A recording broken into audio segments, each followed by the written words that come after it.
Hey guys, it's your boy Gagey here. Do you like Bigfoot? No, not the reason why people with 2-foot-long beards exist. This Bigfoot.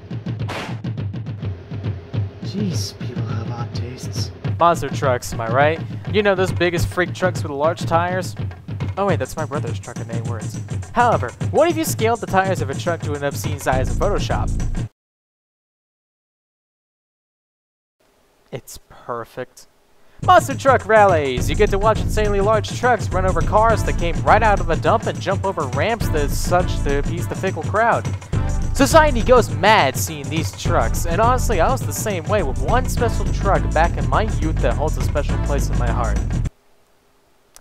I likely wouldn't have gotten bullied as much as I did with my strange love in school. There was another truck, however, and its name was Bigfoot, probably one of the most well-known monster trucks in history, or at least that's how I see it. I mean, come on, who doesn't love a Ford F-250 with necessarily 2 large tires running over its competition?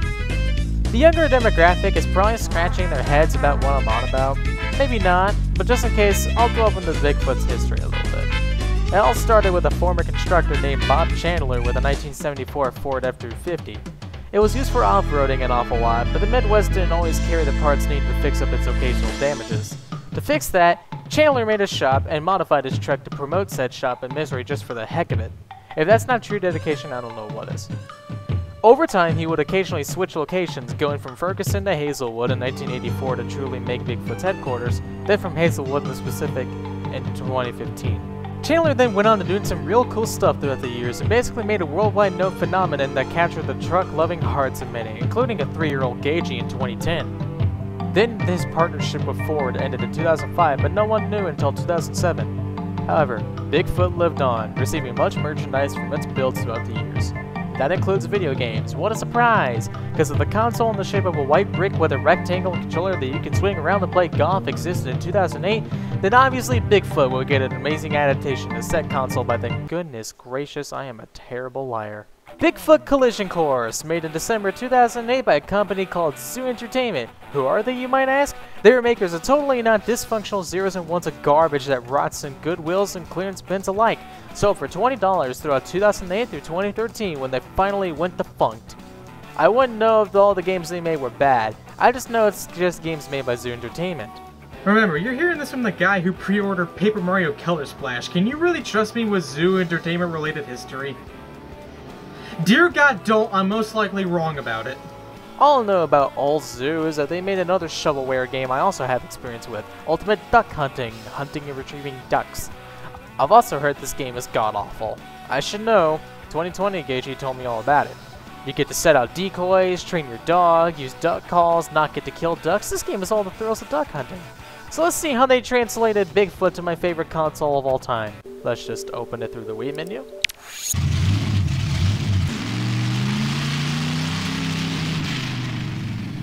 Jesus, I can tell we're going to be in for a hype night. Before we get into gameplay, can I just say that this main menu theme really hit it out of the park? I absolutely love this track and always have ever since I first heard it. Sometimes I'd even stay on the main menu just to listen to it. It's a really good tune and my ears are digging every moment of it. Too bad my eyes freaking hate what I'm seeing right now. I know the DS and PC ports of the game exist, but due to me not wanting to actively go out to find wherever they may reside, I'm sticking exclusively to Wii. The frame rate, even just on the main menu. God, this looks bad! I get it, the Wii wasn't as powerful as its competition, the Xbox 360 and PS3 at the time, but the graphics look like a scratched up PS2 game, possibly even a PS1 game. These graphics aged poorly, and that's saying a lot considering how other Wii games that are out at the time. Even opening the home menu, you can clearly tell the game is capped at 30 frames. Also, the menus look really ugly. I now feel bad about that Photoshop joke from earlier because now I'm literally seeing immense Photoshop. The menu backgrounds are just Bigfoot at the shop in Hazelwood or Bigfoot at the rallies. Great pictures, they really are in high quality even for Dolphin standards, but come on, they couldn't have gotten better pictures to work with? With performance nitpicking out of the way, time to talk about our options at play. You can either play the game alone or get a friend who wants to play against you. Joke's on you, that friend doesn't exist. You can play a time trial, progress in your career, or do practice runs. They really should have switched time trials and practice around, as time trials really feels more like a single race rather than practice allowing you to choose how many opponents you're up against. You can play through the career to unlock more trucks and even unlock big wheels. Imagine that! Driving inside a Bigfoot with extremely inhumane massive tires. That was me and my brother's dream back in his and my youth. Too bad we were ourselves because we couldn't and still can't get big wheels today. Well, it's mainly due to me not wanting to play through the entire career to get to it. You'll see why once we get to the actual gameplay. And thus we shall go into a single race to get some dirt and pride on our tires because West Virginians love getting their hands dirty. Wow, I didn't know big rigs got ported to the Wii. Serious question, how in the name of everything that is holy did this game get on the store shelves in 2008? I have no godforsaken clue on how to control my truck here. So the controls are as is. Use the 1 and 2 buttons to accelerate, use the D-pad to use turbo, repair your truck using pickups from the ground, although I highly suggest you don't, and take a while and guess on how you're supposed to turn on a driving game made for the Wii. I won't lie to you, the controls actually feel okay.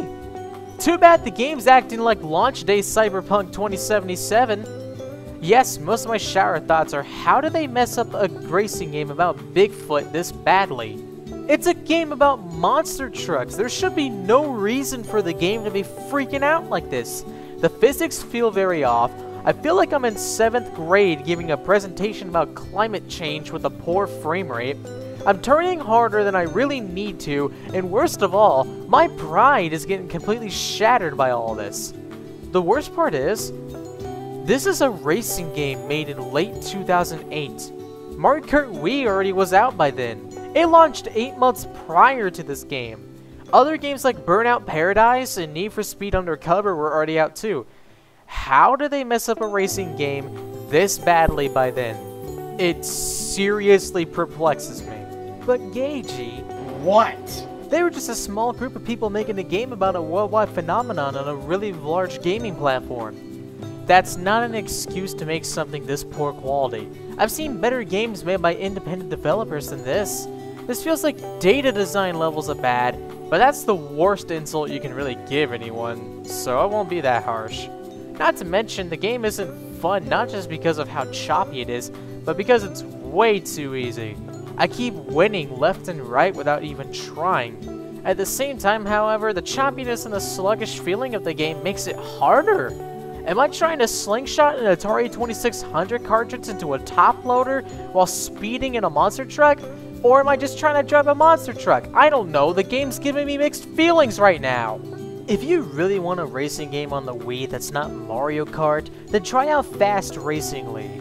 Granted, you don't have to mod your Wii to get it now due to the closure of the Wii Shop channel, but it's not hard at all to do. It's certainly easier than really trying to get big wheels on this game. All in all, my verdict on Collision Course is very choppy but can still be played. It's just hard due to its choppiness. Well, this is why I never really trust games made by shady developers about big old properties. You never know what they'll put out, so that's why I've been doing some calculations on games made by shady developers about big properties actually turning out to be amazing. I don't know how, but I came out with Gravedigger.